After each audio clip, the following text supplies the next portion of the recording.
माननीय संजय सिंह। धन्यवाद मान्यवर। आपने चुनाव सुधार जैसे महत्वपूर्ण विषय पर, जिसमें इस समय पूरे देश की चिंता है, ऐसे महत्वपूर्ण विषय पे मुझे अपनी बात कहने का मौका दिया।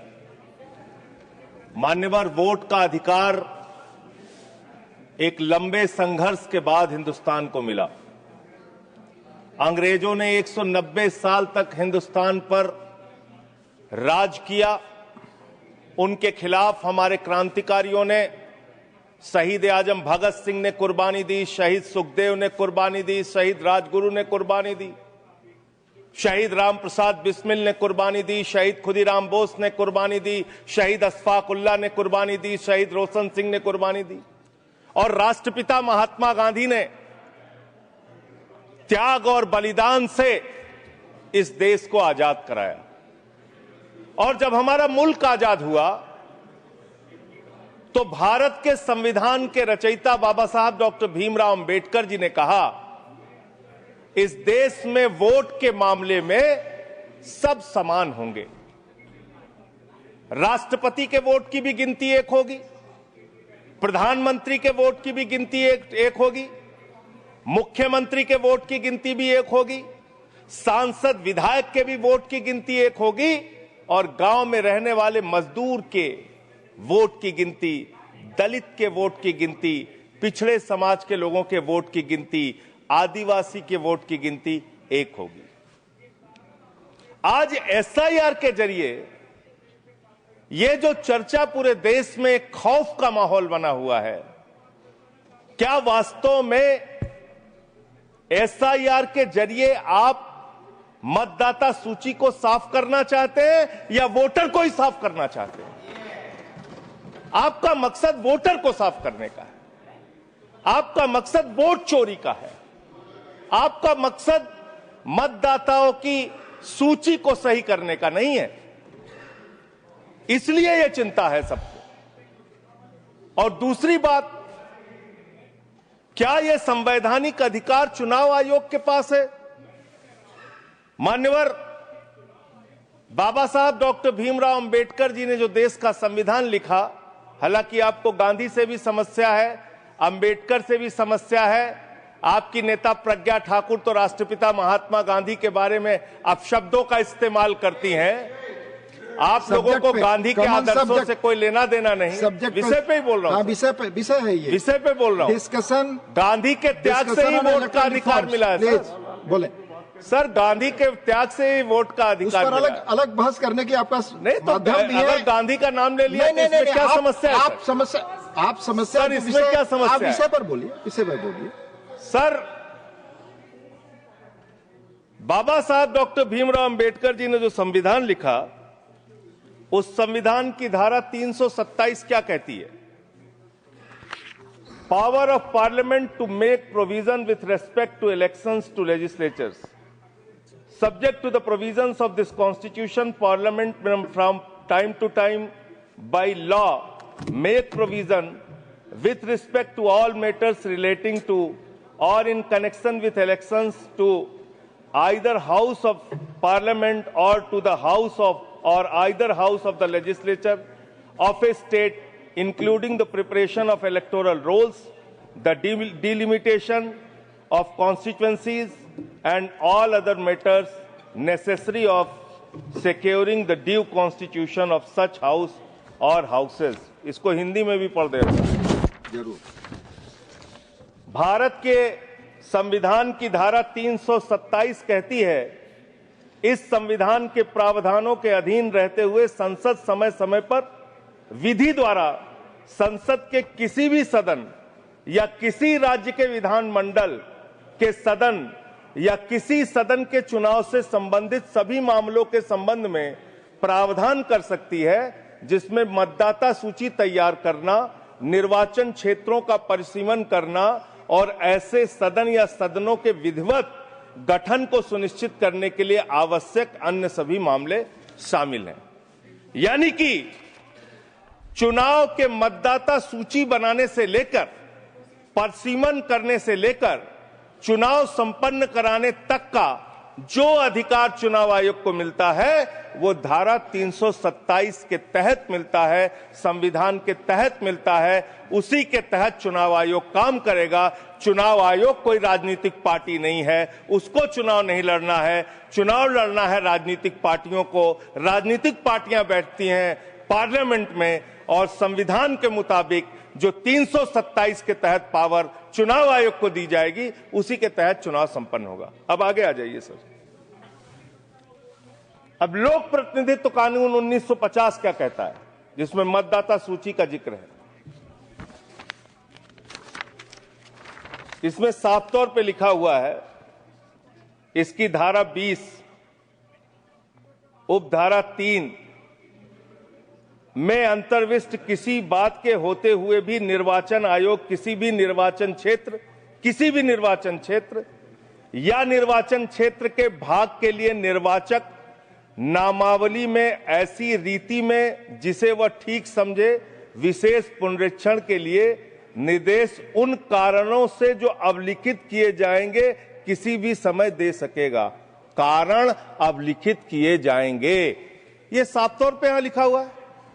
एसआईआर आप क्यों करा रहे हैं, ये कारण आपको देश को बताना पड़ेगा, ये कारण आपको देश के सामने रखना पड़ेगा। ऐसे नहीं कि हम तुगलक हो गए हैं, हमारे दिमाग में सनक आ गई है, हम पूरे देश में एसआईआर कराएंगे। संसदीय शब्दों का ही इस्तेमाल नहीं, करिए। शब्दों का नहीं सर, प्लीज सर इसमें क्या गलत मैं कह रहा हूं?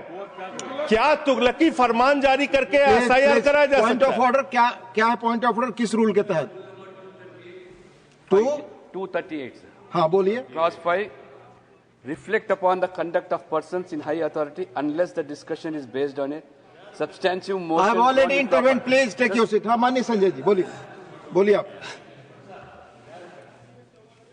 सर मैं ये कह रहा हूं कि चुनाव आयोग को चुनाव नहीं लड़ना है सर, कानून बनाना है संसद को और उन नियमों का पालन करवाना है चुनाव आयोग को। तो आपको जब ये ताकत ही नहीं है एसआईआर कराने की ताकत ही नहीं है, आप किसी विशेष परिस्थिति में कारण लिखकर तब आप किसी क्षेत्र का, मात्र किसी क्षेत्र का आप एसआईआर करा सकते हैं, पूरे देश का एसआईआर आप नहीं करा सकते। दूसरी बात सर, आते हैं बिहार के ऊपर। उससे पहले मैं थोड़ा जिक्र दिल्ली के चुनावों का कर लूं। दिल्ली के अंदर मान्यवर, मैं एक चीज आपको स्पष्ट कर दूं माननीय संजय सर, जी। हाँ मैं समय दूंगा, मेरा टाइम। माननीय चेयरमैन ने यह बहस शुरू होने के समय ही 3 चीजें बहुत स्पष्ट की थी। उसमें एक ये भी बताया था कि honourable members, I would like to remind you that matters concerning a special intensive revision of electoral laws in various states are presently sub judice and under education of the Supreme Court of India. In this context, your attention is invited to Rule 238(1) of the Rules of Procedure and Conduct of Business in the Council of States, which states that a member while speaking shall not refer to any matter of fact on which a judicial decision is pending.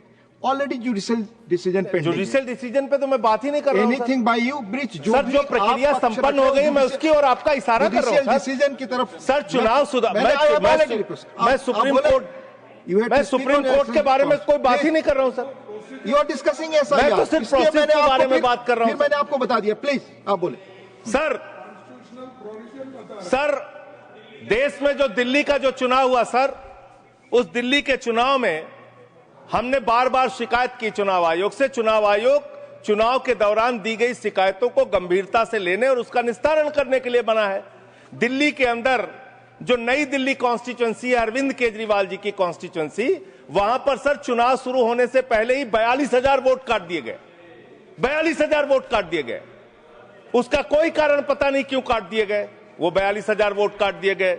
मान्यवर इसी विधानसभा के क्षेत्र में लोकसभा के चुनाव में जिन मंत्रियों के घर में 3 वोट था, जिन सांसदों के घर में 5 वोट था, वहां किसी के घर में 33 वोट हो गया, किसी के घर में 26 वोट हो गया, किसी के घर में 22 वोट हो गया। और इसका सारा प्रमाण मान्यवर हम लोगों ने चुनाव आयोग को लिख कर दिया। तो आप तो कहते हैं मुसलमान देश की आबादी बढ़ा रहे हैं, आप तो 6-6 महीने में 18-18 साल के बच्चे बढ़ा ले रहे हैं, 33-33 वोट बढ़ा ले रहे हैं। ये कहां से आ रहे हैं? ये कहां से आ रही है? आबादी आपकी कैसे बढ़ रही है? दिल्ली में पूरी तरीके से आपने चुनाव का घपला किया, जिसका हम लोगों ने लिखित शिकायत दी थी। एक ही भारतीय जनता पार्टी के पदाधिकारी ने 11,000 वोट कटवाने के लिए शाहदरा में एप्लीकेशन दी थी। 24 बीजेपी के कार्यकर्ताओं ने 4800 वोट कटवाने की एप्लीकेशन जनकपुरी में। सर चुनाव की गड़बड़ी, सर हमने चुनाव की गड़बड़ी, क्या सर चुनाव की गड़बड़ी पे हम नहीं बोल सकते? सर फिर हमारा टाइम जा रहा है, सर फिर हमारा टाइम जा रहा है। Speak on the subject. आपका समय जा रहा है क्योंकि आप विषय से बाहर बोल रहे हैं। सर आप बताइए, चुनाव की गड़बड़ी पे मैं नहीं बोल सकता। सर मैं आपसे विनम्रतापूर्वक पूछना चाहता हूं, क्या चुनाव की गड़बड़ी पे मैं नहीं बोल सकता? चुनाव में हो रही गड़बड़ियों पे नहीं बोल सकता। इलेक्शन रिफॉर्म्स के पक्ष और विपक्ष में हम इलेक्शन रिफॉर्म्स कैसे होगा जब गड़बड़ियां नहीं बताएंगे? सर उन चीजों के बारे में जब गड़बड़ियां बताएंगे नहीं तो रिफॉर्म्स कैसे होगा? संसद में उठा चुके हैं जिन चीजों को। सर मैं आपसे हाथ जोड़कर पूछना चाहता हूं, एक सेकंड प्लीज। सर मैं आपसे विनम्रता पूर्वक पूछना चाहता हूं, चुनाव की गड़बड़ियों के बारे में अगर सदन को आपको नहीं बताऊंगा सर, तो उसका रिफॉर्म्स कैसे होगा? तो दिल्ली में अगर एक गड़बड़ी हुई है, जरूर आप बोले, ये आपका अधिकार है, पर स्पेसिफिक जो उदाहरण दे रहे हैं उसके बारे में पहले आप उठा चुके हो, अमान्य हो चुकी है चीजें। प्लीज नहीं सर, नहीं सर, नहीं सर, आप सर आपका समय जा रहा है, please come on the subject. Delhi के अंदर बड़े पैमाने पर वोट काटे गए और चुनाव में खुलेआम गड़बड़ियां की गई। अब बात करते हैं बिहार में। सर बिहार में आपने अचानक कहा पूरे राज्य का SIR होगा। SIR आपने कराया, करीब 65 लाख वोट काट दिए वहां पे। और मान्यवर, मैं आपके सामने कुछ विधानसभाओं की सूची पढ़ना चाहूंगा। मोतिहारी में 54,000 वोट काट दिया, बीजेपी 13,000 वोट से जीती। गोपालगंज में 66,000 वोट काट दिया, बीजेपी 28,000 वोट से जीती। संजय जी बरौली में 46,000 वोट काट दिया, बीजेपी 12,000 वोट से जीती। अनमोल में 37,000 वोट काट दिया, बीजेपी। ये सारी चीजें सुप्रीम कोर्ट में नहीं जाएगी रिकॉर्ड पे। प्लीज सर ये गड़बड़ी पे बात हो रही है। गड़बड़ी क्यों? समय चला जा रहा है, सुप्रीम कोर्ट के पास है। सर मेरा टाइम जा रहा है। सर विषय पर बोलिए। सर विषय पर बोल रहा हूँ सर। नहीं विषय पर नहीं बोल रहे हैं। विषय ऐसे तो फिर बात नहीं हो पाएगी। नो ठीक है सर, ऐसे बात नहीं हो पाएगी। आप हमारा टाइम खराब कर रहे हैं। विषय पर बोलिए। नहीं मेरा सारा का सारा समय चला जा रहा है सर। आप विषय पर बोलिए। जो चीज सब जुडिस है उसके बारे में honourable chairman has made it clear. Please. Election में ऐसे गड़बड़ियां होते हैं, उसको क्या करना चाहिए ये बता रहे हैं। ये सारे कंप्लेंट माननीय LOP सुप्रीम कोर्ट के पास है। ये सब जुडिस मामला है, इस पर मैं अलाउ नहीं करूंगा। ऑलरेडी चेयरमैन ने कह दिया। माननीय संजय सिंह आपका समय जा रहा है। आप माननीय सर आप बोलने ही नहीं दे रहे हैं, फिर ऐसे बोलने नहीं दे रहे हैं। आप कानून सर चुनाव की गड़बड़ियों के बारे में नहीं बोलेंगे? आप संवैधानिक मर्यादा चुनाव की गड़बड़ियों के बारे में नहीं बोलेंगे? चेयर पर आरोप करेंगे, ये आपको फ्रीडम है।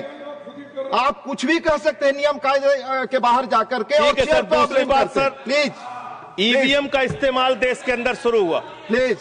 और जब EVM का इस्तेमाल शुरू हुआ अपनी जगह बैठे, तो देश में तमाम बहस शुरू हुई। और EVM के ऊपर सबसे पहला किसी ने सवाल उठाया तो उस व्यक्ति का नाम है GVL नरसिम्हा। उन्होंने बाकायदा किताब लिखी है कि लोकतंत्र के ऊपर खतरा है ये EVM। और उसके बारे में लाल कृष्ण आडवाणी जी ने उनकी किताब के प्रशंसा करते हुए और EVM पे सवाल होते हुए, अब इस पे भी समस्या है, इस पे भी।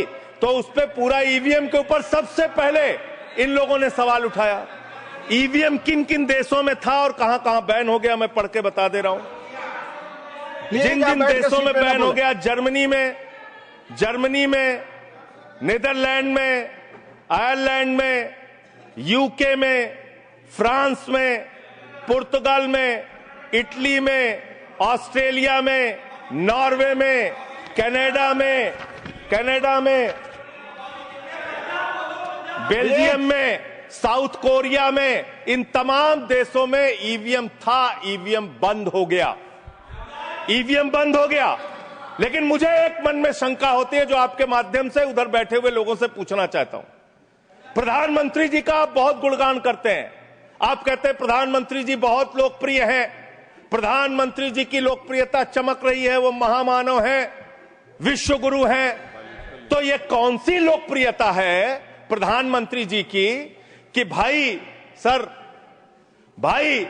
प्रधानमंत्री जी की कौन सी लोकप्रियता है कि ईवीएम से चुनाव कराएंगे तो लोकप्रियता कायम रहेगी, बैलेट से चुनाव कराएंगे तो लोकप्रियता खत्म हो जाएगी। अरे भैया, दोनों में अगर लोकप्रियता कायम है तो बैलेट से चुनाव करा लो, उसमें भी पता चल जाएगा कितने लोकप्रिय है प्रधानमंत्री जी, कितनी लोकप्रिय है भारतीय जनता पार्टी, कितने लोकप्रिय हैं आप लोग, ये आपको पता चल जाएगा। दूसरी बात मान्यवर, दूसरी बात, आपने अभी मैंने सुना कि डिटेंशन सेंटर बनाएंगे घुसपैठियों के लिए, और यह कहा गया कि इस पूरी चुनाव की प्रक्रिया के तहत जो लोग पकड़े जाएंगे घुसपैठिए, उनको उस डिटेंशन सेंटर में रखा जाएगा। मैं आपके माध्यम से इस सरकार से पूछना चाहता हूं, 11 साल से इस देश में ट्रंप की सरकार तो है नहीं, न बराक ओबामा की सरकार है, न बाइडेन की सरकार है, यहां पर प्रधानमंत्री नरेंद्र मोदी जी हैं और गृह मंत्री अमित शाह जी हैं। आपने 11 साल में कितने घुसपैठिए हिंदुस्तान से भगाए, इसके बारे में आंकड़ा दीजिए सदन को आप जानकारी दीजिए। आप बिहार जाते हैं, वहां घुसपैठिया चिल्लाते हैं, झारखंड जाते हैं, वहां घुसपैठिया चिल्लाते हैं, दिल्ली आते हैं, वहां घुसपैठिया चिल्लाते हैं, हरियाणा जाते हैं, वहां घुसपैठिया चिल्लाते हैं, महाराष्ट्र जाते हैं, वहां घुसपैठिया चिल्लाते हैं, आसाम जाते हैं, वहां घुसपैठिया चिल्लाते हैं, घुसपैठिया पकड़ नहीं पाते। यह कौन सा घुसपैठिया है? जहां पर चुनाव होगा वहां आपको घुसपैठिया मिल जाते हैं, आप पूरा चुनाव उसके ऊपर करते हैं। कितने घुसपैठिया बिहार में मिले, इसको बताइए, देश को, इस सदन में बताइए। मैं आपको बताना चाहता हूं मान्यवर, मात्र 315 वहां पर विदेशी नागरिक मिले, जिसमें 78 मुसलमान थे, बाकी नेपाल के हिंदू थे। उसको आप इसलिए आंकड़ा नहीं जारी कर रहे हैं। 65 लाख में सिर्फ 315 मिले, आपकी छाती पे तो सांप लौटने लगा, आपको तो मजा आया नहीं। आप डिटेंशन सेंटर बना रहे हैं उत्तर प्रदेश में। डिटेंशन सेंटर का पता है आपको? कानून, अंतर्राष्ट्रीय नियम। आपको स्कूल बनाने के लिए पैसा नहीं है, आपको अस्पताल बनाने के लिए पैसा नहीं है, मिड डे मील में आप बच्चों को नमक रोटी खिला रहे हैं, नौजवानों को रोजगार देने के लिए आपके पैसा नहीं है, खाद की बोरी देने के लिए पैसा नहीं है। आप कह रहे हैं आप अपनी सनक को पूरा करने के लिए डिटेंशन सेंटर बनाएंगे, जहां पे घुसपैठियों को रखेंगे, उनको फ्री बिजली, फ्री पानी, फ्री एजुकेशन, रहने का घर, सड़क, सब आप अपने पैसे से देंगे, देश की जनता के पैसे से देंगे। इसलिए मैं आपके माध्यम से सरकार को चेतावनी देना चाहता हूं, अगर कोई बांग्लादेशी मिले, कोई पाकिस्तानी मिले, कोई अफगानिस्तानी मिले, तो उसको उसके देश वापस भेज देना। हमारे पैसे से उनको यहाँ पे डिटेंशन सेंटर और घर बना के फ्री में बिजली, फ्री में पानी, फ्री में शिक्षा, फ्री में इलाज मत करना। और ज्यादा अगर आपको चिंता हो तो अपने घर के बाहर एक घर बना लेना, वहां रख लेना, अपने घर में रख लेना। हम लोगों का पैसा मत बर्बाद करो अपनी सनक के चक्कर में, अपने सनक के चक्कर में। दूसरी बात, सनक शब्द असंसदीय शब्द ना बोले। नहीं सर, सनक सर क्या क्या बोलते हैं ये लोग, किसको किसको गाली नहीं देते हैं। संसदीय शब्द ही बोलना है, और आपको भी बोलना है सर। बांग्लादेशी घुसपैठिया की ये लोग बात कर रहे हैं। लश्कर तोयबा का आतंकवादी इनके माइनॉरिटी मोर्चा का अध्यक्ष था जम्मू कश्मीर में। लश्कर तोयबा का सब्जेक्ट पे तालिब हुसैन, सब्जेक्ट पर दैट विल सर सब्जेक्ट है, ये डिस्कशन सब्जेक्ट है सर। लश्कर तोयबा के आतंकवादियों को अपनी पार्टी में आप रखते हो, लश्कर तोयबा के आतंकवादियों को अपनी पार्टी में रखते हो, लश्कर तैयबा के आतंकवादियों को अपनी पार्टी में रखते हो, आतंकवादियों को अपनी पार्टी में रखते हो। आप यहाँ पे खाली देश का माहौल बिगाड़ना चाहते हो। मान्यवर, अभी उत्तर प्रदेश में चल रहा है SIR। उत्तर प्रदेश में अभी हमारी मीटिंग हुई वहां के मुख्य निर्वाचन अधिकारी से, वो कह रहे हैं 18% वोट काटे जाएंगे, करीब करीब 3 करोड़ वोट हमारे प्रदेश में काटे जाएंगे। और कैसे काटे जा रहे हैं? प्लीज संजय जी आप इधर बोलिए, चेयर की तरफ। संजय जी आप चाहते हैं, आप आपस में बहस कराइए, सर उनको खड़ा कीजिए, सर उनको खड़ा कीजिए, बहस कराइए। आप बोले कोई चीज जानते। हमारी मीटिंग हुई सर, हमारी पार्टी के प्रतिनिधि गए, वहां कहा गया 18% वोट काटे जाएंगे। क्या इस सदन की चिंता नहीं होनी चाहिए? उत्तर प्रदेश में आप 3 करोड़ वोट काटेंगे, 3 करोड़ वोट काटेंगे। आपने रामपुर के अंदर एक 80 साल की बूढ़ी महिला, सर मैं मिलने गया, आपको दर्द बताना चाहता हूं। 80 साल की बूढ़ी महिला, बैठ जाइए, बैठ जाइए, बैठ जाइए। आप लोग फालतू बोलते रहते हो। पर ही बोले वही रिकॉर्ड पे लश्कर तैयबा के आतंकवादियों को अपनी पार्टी में रखते हो तुम लोग। कमेंट नहीं कर सकते। लश्कर तैयबा के आतंकवादियों को रखते हो अपनी पार्टी में। सर रामपुर में एक बूढ़ी महिला 80 साल की, उसका नाम है नूर जहां। सदन को उसकी चिंता सुननी चाहिए। उसने अपने 2 बेटे जो कुवैत में रहते हैं उनका फॉर्म भर दिया। उस 80 साल की बूढ़ी महिला नूर जहां के ऊपर मुकदमा हो गया सर, जबकि चुनाव आयोग का नियम कहता है कि अगर कोई आपका हिंदुस्तानी बच्चा विदेश में रहता है, उसका भी मतदाता हिंदुस्तान में वो बन सकता है। मां ने फॉर्म भरा, आपने धन्यवाद संजय जी। अरे सर हमारी पार्टी में से, अरे हमारी पार्टी में से 1 मिनट ले लीजिए। ऑलरेडी मैंने मेरे पार्टी का समय है, 1 मिनट अधिक दिया सर। मैं दल का नेता हूं, मेरे पास अधिक दिया सर। मैं पार्टी का नेता हूं, मेरे पास टाइम है। ऑलरेडी 1 मिनट अधिक दिया टाइम है सर। आपने लिखकर पहले नहीं दिलवाया। तो हम टाइम हमारे में से काट लीजिएगा, हमारे में से टाइम काट लीजिएगा। आप जल्दी बोलिए। 1 मिनट मुझे और दीजिए। आप 1 मिनट में कंक्लूड सर मैं अंत में यही कहना चाहता हूं, आपके इस जोर दबाव के चक्कर में हिंदुस्तान के 35 बीएलओ अब तक अपनी जान गंवा चुके हैं। ये सदन, अरे कहां मंत्री जी, आपको कैसे पता चलेगा? इस सदन को श्रद्धांजलि देना चाहिए। उन 35 लोगों की हत्या की है आप लोगों ने। सर सेक्रेटरी जनरल, उन बीएलओ की हत्या के जिम्मेदार ये लोग हैं। सर धन्यवाद। Nothing is going on record. Please आपका समय ओवर हो गया।